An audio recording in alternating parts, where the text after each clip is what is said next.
Amém. Você pode sentar no seu lugar e abrir comigo no livro de Êxodo, capítulo 2. Êxodo, capítulo 2. Nós vamos falar hoje, já que é Dia das Mães, vamos falar sobre duas mães e o que elas duas nos ensinam, o que elas duas fizeram e o Senhor ministrou muito ao meu coração, muito ao meu coração, e eu tenho certeza que Ele também vai ministrar no seu. Êxodo capítulo 2, no versículo 1. Vamos falar sobre a primeira mamãe, que foi Joquebede, mãe de Moisés. Vai dizer assim: um homem da tribo de Levi casou-se com uma mulher da mesma tribo, e ela engravidou e deu à luz um filho. Vendo que era bonito, ela o escondeu por 3 meses. Quando já não podia mais escondê-lo, pegou um cesto feito de junco e o vedou com piche e betume. Colocou nele o menino e deixou o cesto entre os juncos à margem do Nilo. A irmã do menino ficou observando de longe para ver o que lhe aconteceria. A filha do faraó descera ao Nilo para tomar banho. Enquanto isso, as suas servas andavam pela margem do rio. Nisso viu o cesto entre os juncos e mandou sua criada apanhá-lo. Ao abri-lo, viu um bebê chorando. Ficou com pena dele e disse: este menino é dos hebreus. Então a irmã do menino aproximou-se e perguntou à filha do faraó: a senhora quer que eu vá chamar uma mulher dos hebreus para amamentar e criar o menino? Quero, respondeu ela. E a moça foi chamar a mãe do menino. Então a filha do faraó disse à mulher: leve este menino e amamente-o para mim, e eu lhe pagarei por isso. A mulher levou o menino e o amamentou. Tendo o menino crescido, ela o levou à filha do faraó, que o adotou e lhe deu o nome de Moisés, dizendo: porque eu o tirei das águas. Em Hebreus, não precisa abrir, 11:23 vai dizer assim também: pela fé, Moisés, recém-nascido, foi escondido durante 3 meses por seus pais, pois estes viram que ele não era uma criança comum e não temeram o decreto do rei. Hoje nós vamos falar sobre dependência e propósito. Dependência e propósito. E vamos entender primeiro o contexto desse tempo em que Joquebede, mãe de Moisés, vivia, e Moisés era um recém-nascido. Quando José, que era um homem hebreu, um homem sim do povo de Israel, filho de Jacó, ele liderou ao lado de Faraó por muitos anos no Egito, e por um período de fome que eles passavam, por uma situação ruim, todas as nações, todos os povos iam até o Egito porque lá havia alimento. E não foi diferente no tempo de José, esse homem que foi um homem hebreu e que ficou ali junto ao lado de Faraó, governando com muita sabedoria que Deus dava a ele. E ele trouxe a sua família viveu ali durante muitos anos, ele morreu e assim foi. Só que ao passar dos anos, o nome de José, a Bíblia diz que foi sendo esquecido. E cada tempo o Faraó mudava, né? Faraó era tipo uma espécie de rei do Egito. E o que acontece? Eles começam a perceber que o povo de Israel, no meio do Egito, ele começa a crescer de forma sobrenatural. E aí eles ficam com medo, porque eles olham para o povo do Egito e olham para o povo dos hebreus e vê, gente, eles estão ficando mais numerosos, maiores do que a gente. Então vamos aumentar os serviços e vamos fazer o seguinte agora: vamos torná-los nossos escravos. E assim começou, e eles tornaram-se, né? Eles começaram também a servir de forma voluntária. Depois isso virou de fato uma sentença, uma regra. Só que à medida que eles viam que o povo de Israel ia aumentando, os homens iam nascendo, a força ia aumentando, eles começaram a dobrar a escravidão, os serviços e por aí vai. Até que então Faraó tem uma ideia. Ele pede para que as parteiras das hebreias sinalizem a eles todas as vezes que nascessem no meio delas os meninos, e desses meninos elas o matassem. E um outro decreto ele é estabelecido por Faraó, que é pegar todos os meninos e jogar no rio Nilo para que eles morressem.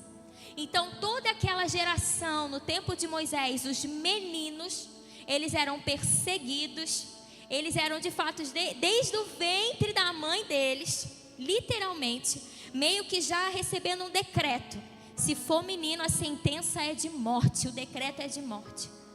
E por isso que a Bíblia fala que com muito cuidado a sua mãe e o seu pai cuidaram, sabe, zelaram durante 3 meses pela vida daquele menino.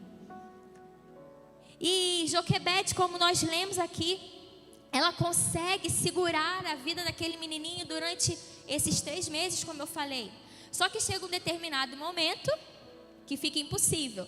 Quem já é mamãe aqui, quem já teve filho, sabe que criança chora, sabe que criança sente fome, criança às vezes não dorme direito.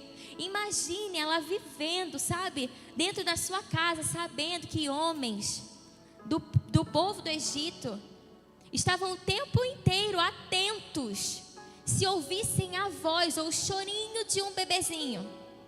E eu imagino a aflição, mas ao mesmo tempo a confiança daquela mulher. E nós acabamos de ler que chega um determinado momento que ela diz: agora é tempo de entregar a Deus.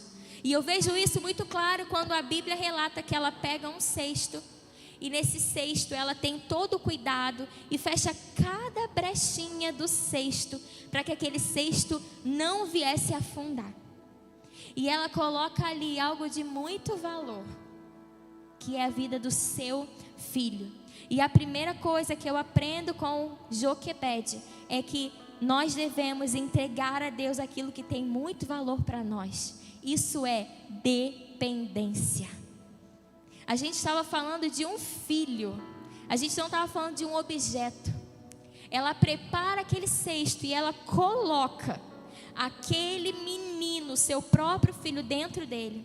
E uma coisa que eu aprendo é que muitas vezes a entrega, ela sempre vai nos custar algo. A dependência, ela sempre nos custa alguma coisa. Porque aquilo que você entrega ao Senhor e não te custa nada, não é sacrifício.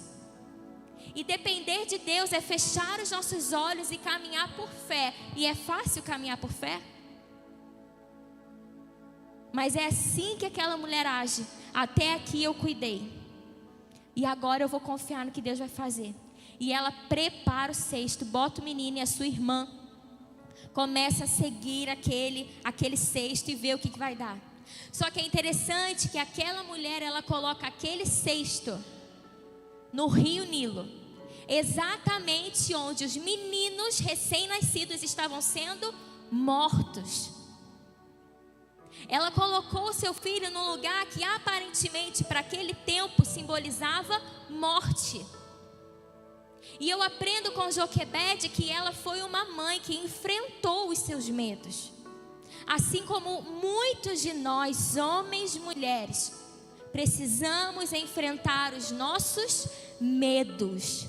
Ela foi no lugar que para aquele tempo simbolizava a morte, mas foi exatamente ali que ela entregou aquilo que tinha muito valor para ela e confiou, dependeu no percurso que o Senhor levaria aquele cesto. E eu aprendo com ela que, além de sermos pessoas que precisamos depender e entregar ao Senhor algo que nos custe muito, precisamos também entender que enfrentar os nossos medos faz parte de um processo de dependência. Sabe aquele tipo de gente que vive anos após anos e não quer tocar em certos assuntos, e não quer tocar em certas feridas, e anos após anos a ferida permanece aberta e às vezes até aumenta, quando na verdade o que o Senhor quer é que enfrentemos elas, olhemos para elas, e que cada um de nós venhamos tratar essas feridas. Sabe por quê? Toda ferida aberta debilita o nosso processo com o Senhor. Cada ferida aberta, ela nos incapacita às vezes de viver aquilo que o Senhor está liberando sobre nós, porque nós não estamos saudáveis para viver aquilo. E eu entendo que quando aquela mulher enfrenta o medo dela e coloca aquilo que tem muito valor diante de um lugar que parecia a morte, claramente eu aprendo com essa mãe que ela era uma mulher dependente de Deus. Ela sabia quem era o Deus de Abraão, de Isaac e de Jacó. Ela sabia quem era o seu Deus. E por isso, para ela depender, foi difícil, provavelmente, porque eu não acredito que é tão simples uma mãe pegar o seu filho, colocar no cesto, num tempo em que os meninos estavam sendo pegos e jogados ao Nilo. Ela pega o seu menino e bota exatamente no Nilo. E se alguém visse, se alguém pegasse? Mas ela acreditou, ela confiou, ela entregou, ela dependeu. E então ela viu o favor de Deus. Ela viu o favor de Deus. E eu não sei se você nota, mas eu percebo claramente o livramento de Deus. Porque o percurso em que aquele cesto faz é exatamente a um lugar que era o único lugar que aos meus olhos humanos não deveria chegar, que era na família, para a família de Faraó. Gente, nós lemos que a filha do Faraó olha para aquele menino e ela tem a sacada de cara: é um hebreu, é um menino hebreu. O que ela poderia ter feito? Ei, tem um menino aqui hebreu, manda vir pegar ele, joga no Nilo. Mas a Bíblia diz que ela olhou para aquele menino e de alguma forma ela se compadeceu. Isso não foi o seu coração, isso foi o cuidado de Deus. Sabe por quê? Quem depende de Deus e entrega ao Senhor algo, Ele é bondoso e misericordioso em cuidar de nós também. E ela olha para aquele menino e diz: ah, não, eu vou cuidar dele, mas ele é muito pequenininho. Aí de repente aparece a sua irmã: você quer alguém que cuide dele? Você está precisando de alguém? Tenho, chame lá alguém. No meio de quem? Dos hebreus, para vir amamentar, para vir cuidar desse neném. E a menina imediatamente chama a sua mãe. A sua mãe chega lá, a filha de Faraó devolve o seu filho para ela. E ela leva o seu filho de novo para casa. Só que agora ela pode ir tranquila. Ele pode chorar se ele quiser. Ele pode ter cólica se ele quiser. Né? E acordar milhões de vezes na madrugada. Ele pode fazer malcriação, misericórdia, e gritar. Porque agora aquele menino, ele tinha uma palavra que vinha do alto: esse menino vai ser meu, então você pode levar. E outra coisa, tudo que ele precisar eu vou dar. Isso é cuidado de Deus para quem confia e depende dele. Isso é cuidado de Deus.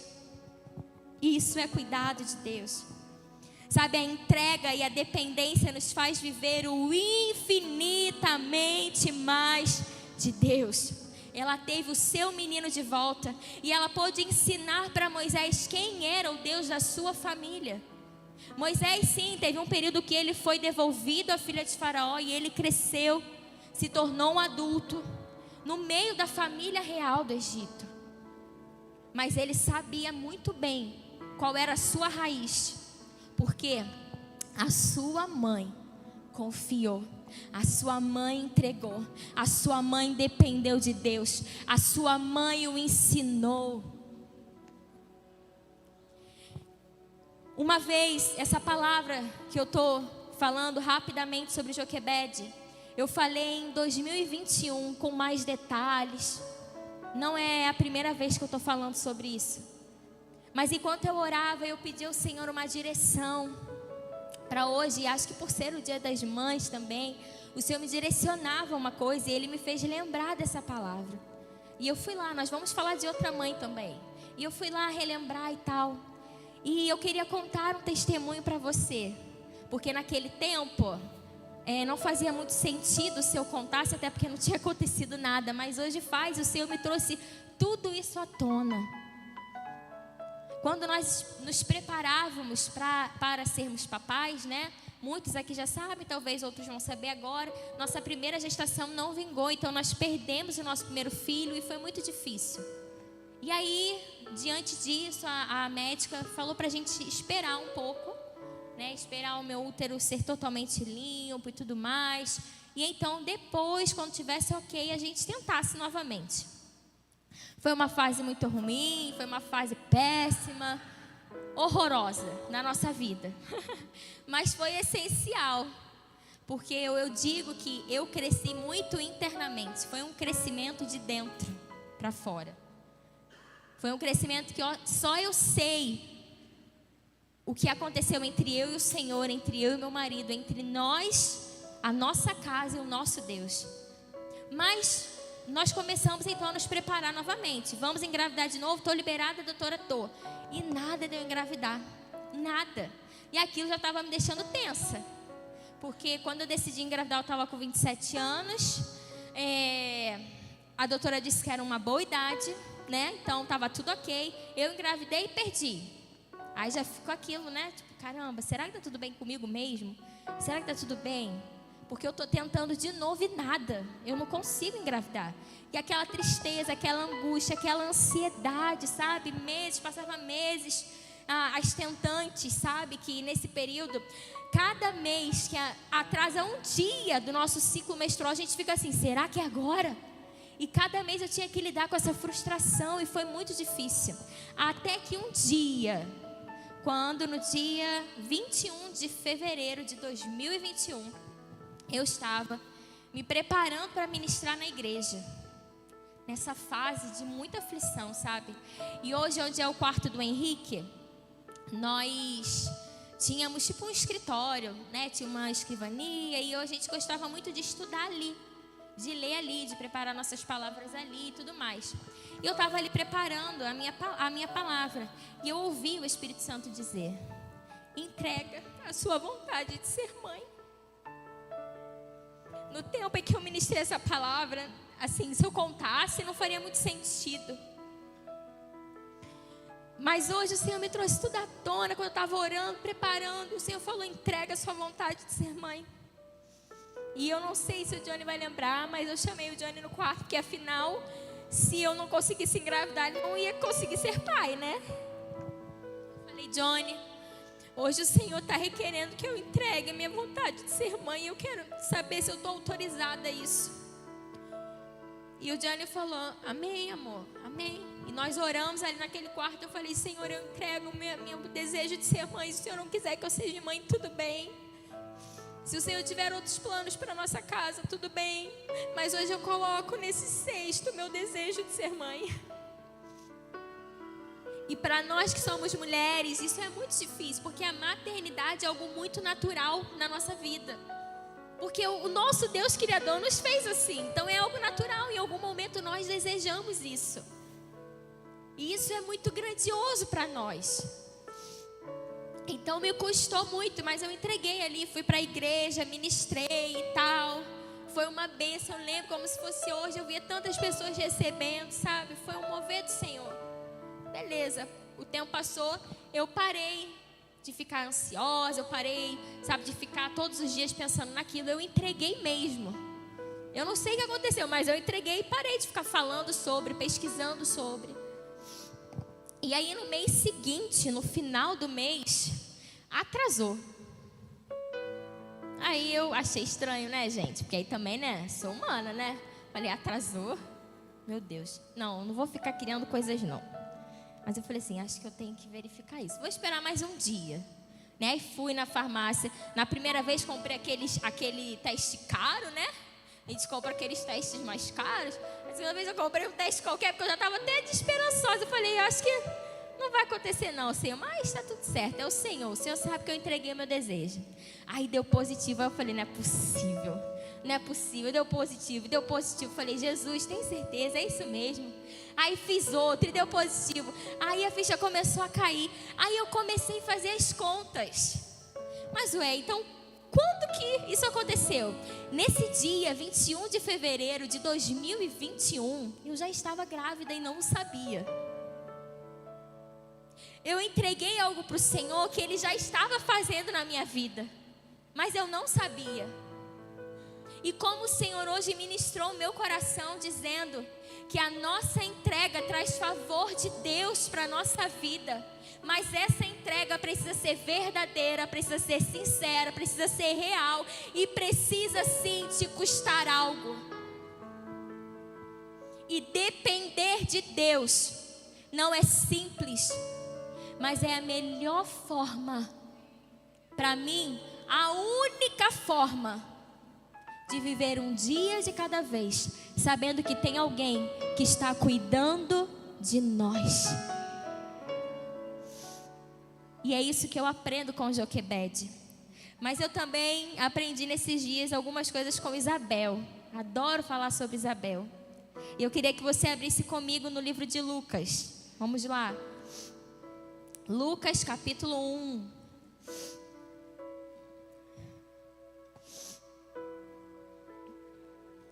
Lucas capítulo 1, a partir do versículo 5.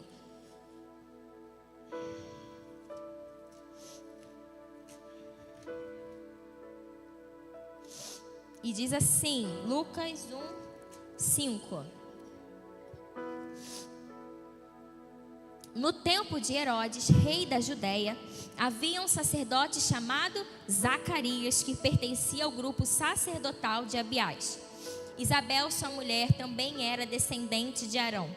Ambos eram justos aos olhos de Deus, obedecendo de modo irrepreensível a todos os mandamentos e preceitos do Senhor.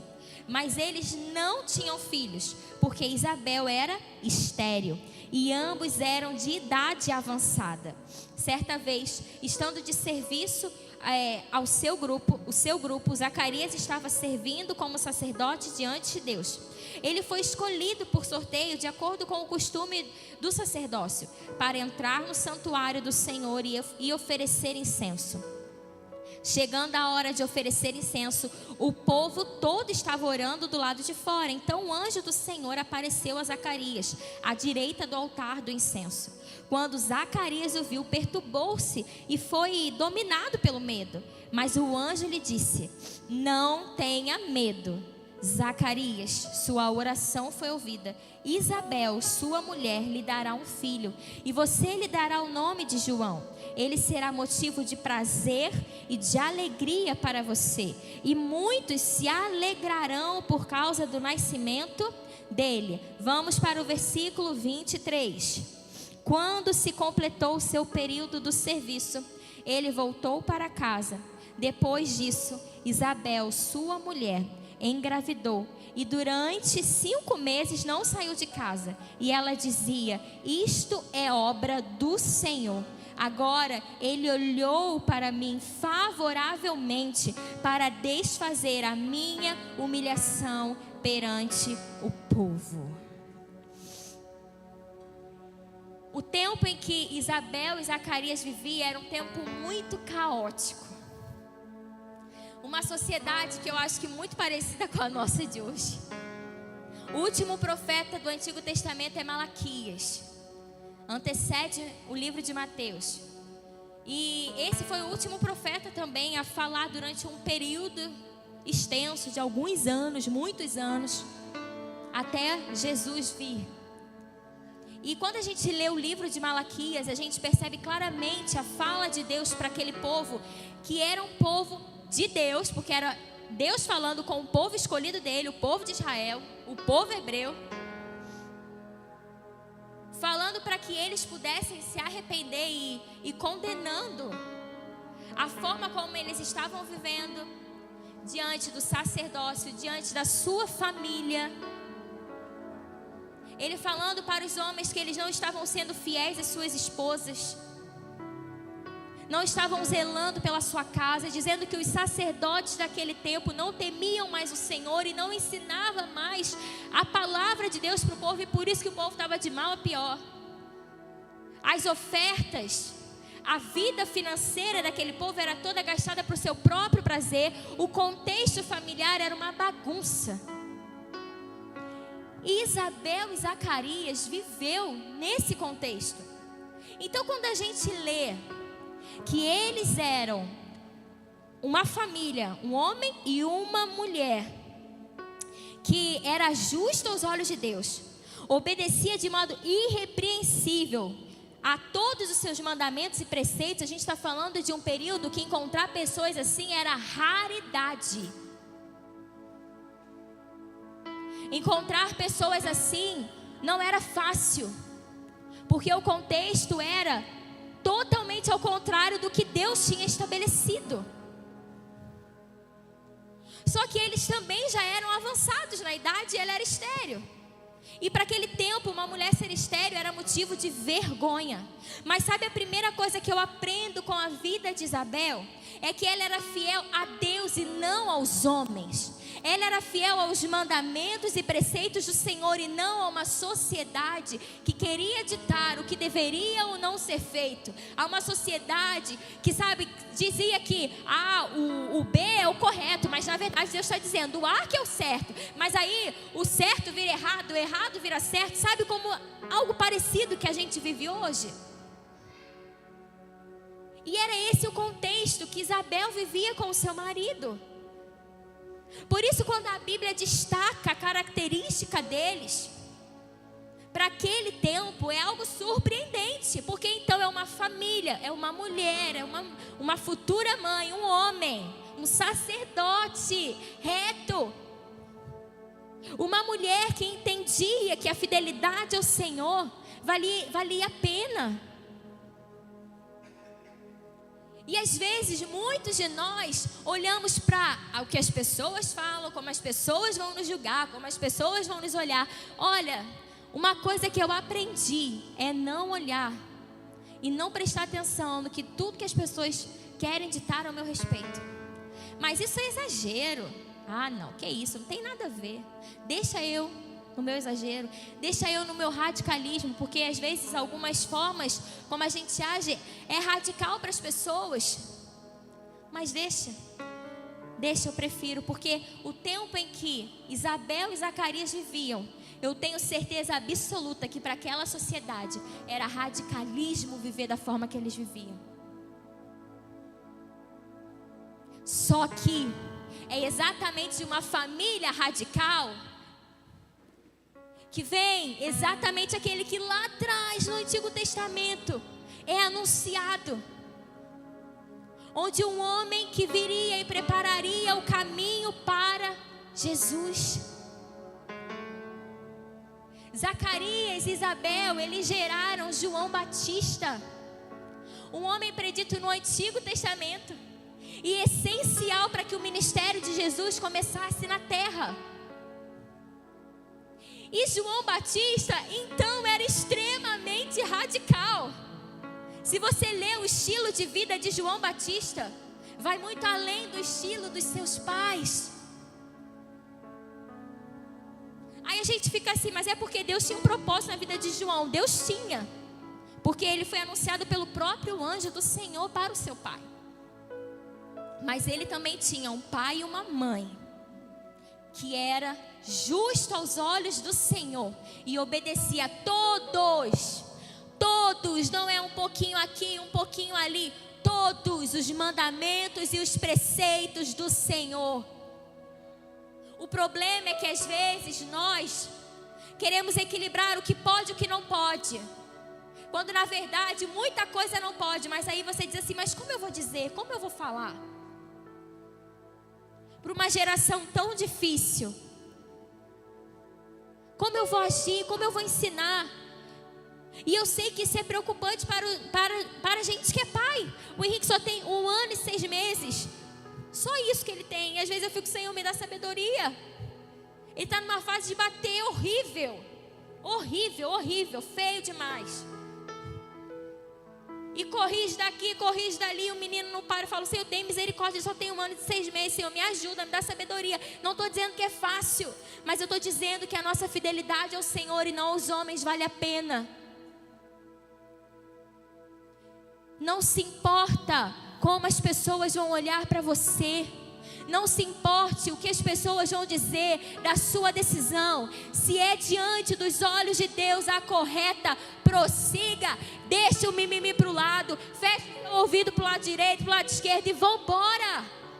mas seja irrepreensível diante do Senhor. Seja fiel ao Senhor e não a uma sociedade. Deixa falarem de você, deixa achar que é bobeira, deixa achar que você é radical. Tá tudo certo. Você não está aqui para agradar os homens, você está aqui para fluir no nome de Jesus. E a sua casa também. E a sua casa também. E a primeira coisa que eu aprendo com essa mulher é que ela era uma mulher que era fiel ao Senhor e não se importava com os homens, assim como seu esposo. E a fidelidade dela ao Senhor e também do seu marido levaram eles a viverem o propósito de Deus. Sabe, Isabel era estéril. E talvez às vezes muitos de nós olhamos para a nossa vida e a gente se vê literalmente como uma estéril. Daqui não sai mais nada. Não sai mais vida, não sai mais propósito, não sai mais sonho, não sai nada, Senhor. Ah, é a minha idade então. A fase que eu estou da minha vida.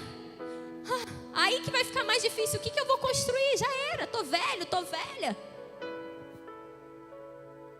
Quando na verdade a fidelidade do Senhor nos faz viver milagres. Porque não se engane, não há um propósito só para a minha vida, há um propósito para a sua vida também. E a fidelidade que nós temos ao Senhor nos faz nos aproximar a cada dia mais do propósito, do propósito.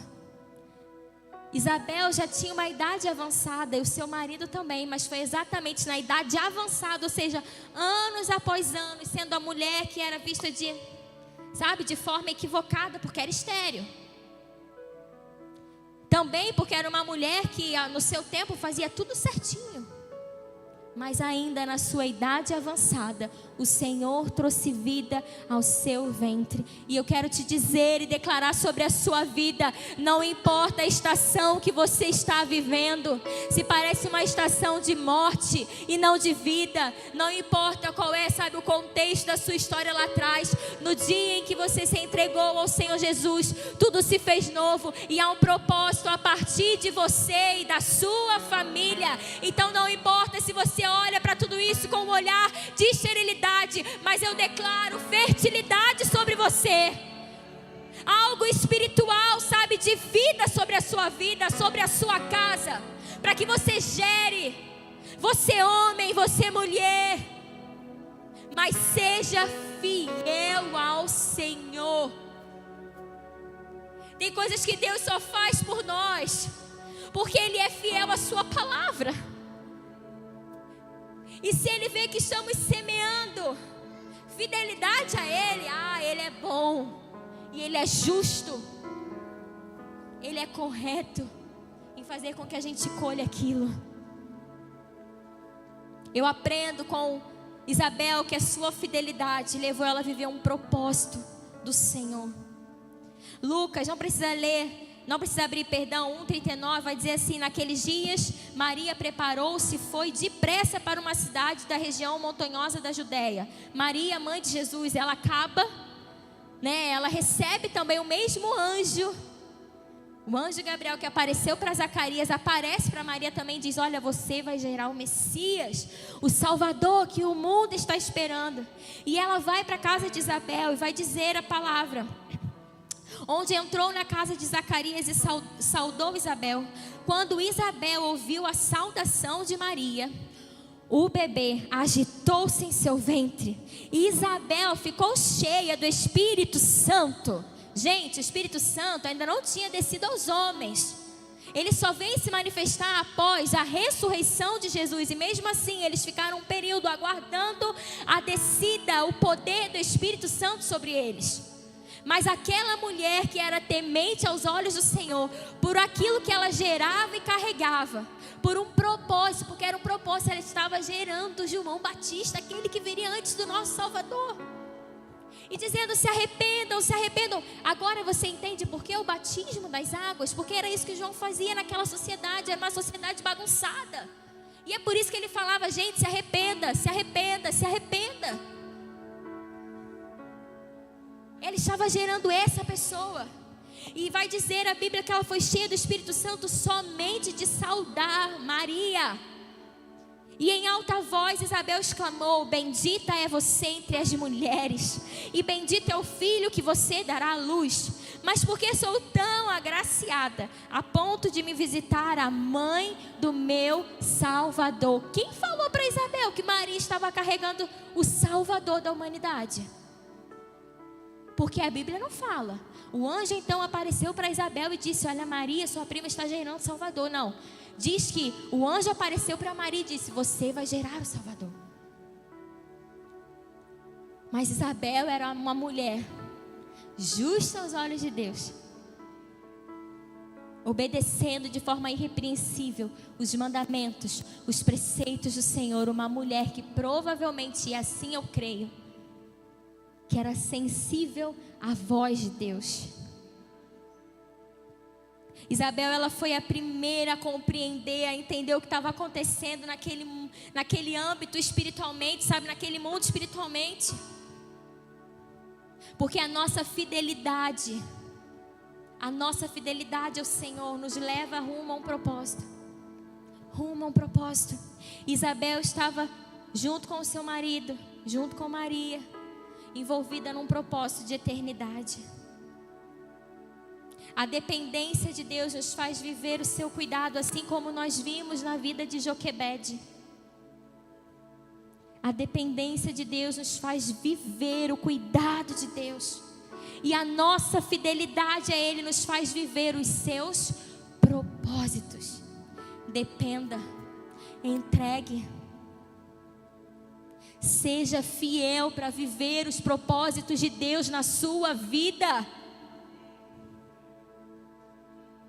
Eu queria que você guardasse no seu coração algumas coisas. Entregar e depender não são tarefas fáceis de viver, mas a postura e a decisão daqueles que confiam em Deus faz com que a gente entregue e dependa. Você confia em Deus?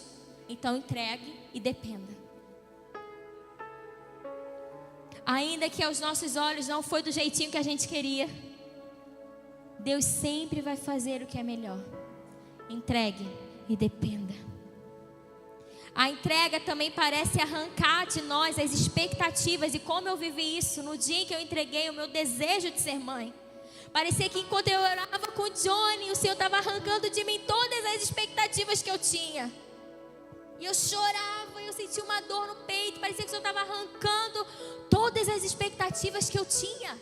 Mas automaticamente a minha dependência em Deus reconstruiu, ressignificou a minha dor. E é isso que Ele faz com aqueles que entregam e confiam nele. E por último, existe um propósito para todas as coisas. E se você é um tipo de pessoa que fica: meu Deus, mas que propósito, que propósito, que propósito, fala. Tudo é sobre Ele. Tudo é sobre Jesus. O Senhor nos amou muito. A Bíblia diz isso. Ele fez todas as coisas, mas veio a queda do homem. Mas o Senhor quis restaurar esse relacionamento e entregou aquilo que Ele mais amava, o seu Filho, para morrer em nosso lugar. Para morrer em nosso lugar. E assim como Isabel e Zacarias gerava aquele que estava para preparar o caminho para a vinda de Jesus, o seu propósito tem a ver em preparar a segunda vinda do seu Salvador. Ou você já esqueceu que nós estamos aguardando? Maranata, Maranata, ora vem Senhor Jesus. Ou você esqueceu que a sua vida não é aqui, ou você esqueceu que os seus propósitos não podem ser somente terrenos. Tudo que está aqui precisa te levar à eternidade.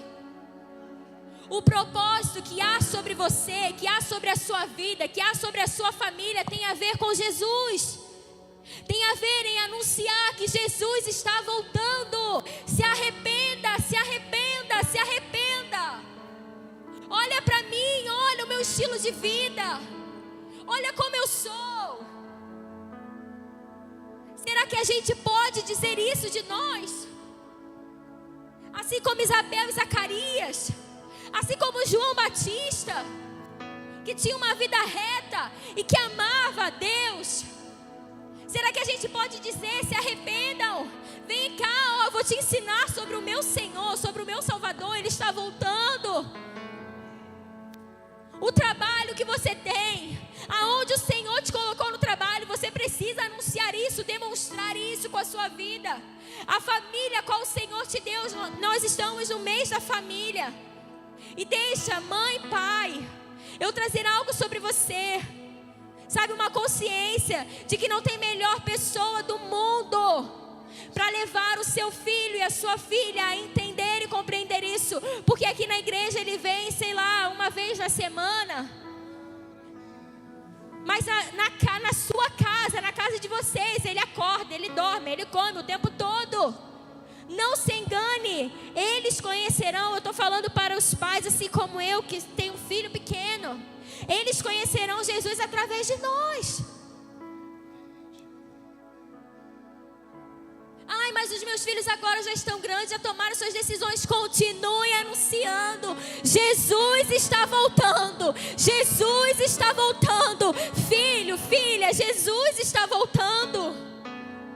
Esse é o propósito individual sobre você. E esse também é o propósito familiar. É anunciar o nosso Jesus, o nosso Salvador.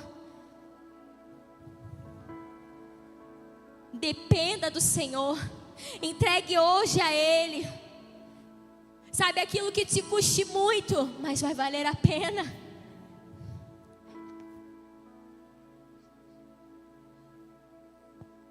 Vai valer a pena. Porque depender de Deus é viver o cuidado dEle. E seja fiel a Ele. Porque a sua fidelidade vai sempre te empurrar a viver o propósito dEle. A viver o propósito dEle. A viver o propósito dEle.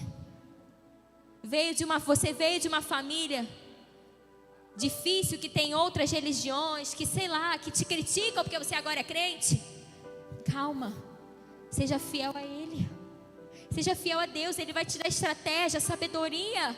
Mas seja fiel a Ele, não seja fiel à criação que você teve. Seja fiel a Deus. Vai te custar muito, às vezes, dizer não para os seus amigos. Vai te custar muito, às vezes, abrir sonhos que hoje o Senhor está te mostrando que não vão valer a pena. Que não é essa a direção. Abra mão. Porque há propósito. Dependa. Fique de pé no seu lugar.